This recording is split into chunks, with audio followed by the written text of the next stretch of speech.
אז מי זה האלוהים הזה שמצליח לשכנע אדם בן 75 לעזוב הכל, לחתוך מהבית ולהגר לכנען הקשה והאכזרית? מה הוא רוצה?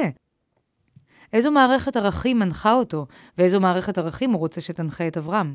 קחו לדוגמה את הסיפור של הגר. אחרי שנים של ציפייה לילד, התייאשה שרי מלחכות, ופונדקאות נראתה לה כמו רעיון טוב.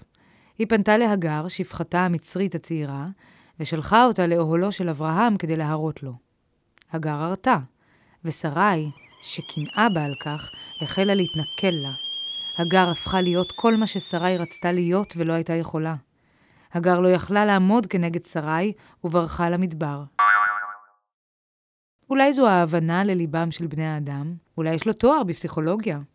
אלוהים ראה את הגר הפגועה ושלח אליה שליח. הוא הפציר בה לחזור לאוהלה של שרי להביא את הילד לעולם, אבל לא לפני שהבטיח לה שזרעה יגדל לרוב. הגר עדה באופן ישיר לקיומו של אלוהים, וחוזרת לאוהל של אברהם ושרי, כשבידה וברחמה הבטחה די רצינית. הגר בוחרת להאמין לאלוהים, אף שאת שכרה תראה רק בעוד עשרות שנים. אתם יודעים, שוטף פלוס. בואו נריץ קצת קדימה.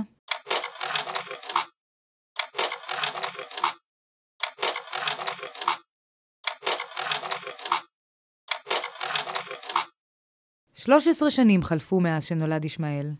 אברהם בן 99, בלי אורלה, אבל עם ה' בשם. בזה הרגע שמע שאלוהים עומד להחריב את סדום ועמורה.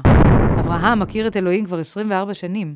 הוא מרגיש שהוא מכיר את הפרטנר שלו לא רע, ולכן פונה אל אלוהים ושואל באופן ישיר, תגיד לי, יכול להיות שאתה, השופט של כולם, מתכנן לחסל עיר שלמה על רשעיה וצדיקיה כאחד? הוא עורך משא ומתן עם אלוהים על כמות הצדיקים שיזכו את סדום ועמורה בחנינה, ואלוהים יורד במחיר עד הכי נמוך שאפשר, בלי לתת פייט. אז למה אלוהים עשה את כל זה? אולי זו הייתה בחינה? אולי אמירה על עונש קולקטיבי? או הרהור בהגינות ומוסר? אולי? נריץ שוב קדימה.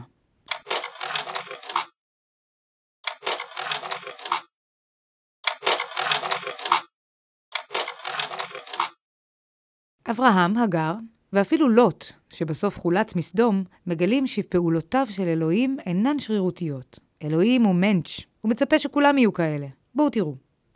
אברהם והחמולה שלו מגיעים לגרר, עיר שנמצאת תחת שלטונו של אבימלך. אבימלך לא מאמין באלוהים, ואברהם חושש שינהג כמנהג המלכים ויהרוג אותו כדי שיוכל לקחת לעצמו את שרה. אברהם מבקש משרה לומר שהיא אחותו, תרגיל שהם כבר עשו בעבר, וכך אבימלך יחוס על חייו. בלילה נגלה אלוהים לאבימלך ואומר לו, הנך מת על האישה אשר לקחת והיא בעולת בעל.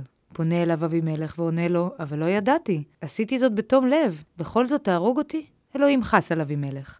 וזה מפיץ את דבר הגינותו של אלוהים לבני ביתו ולבאי ביתו, ונוזף באברהם על שלא נתן לו קרדיט והדיח אותו למעשים רעים. אלוהים עסוק בלהוכיח לאברהם שהוא אל של צדק ומשפט. זו דרכו לומר לו להמתין עד למימוש ההבטחה לבן. בינתיים עברו 24 שנים, ואברהם ושרה ייאלצו לחכות רק עוד שנה אחת לבן. ליצחק. ואתם? אתם תחכו לפרק הבא.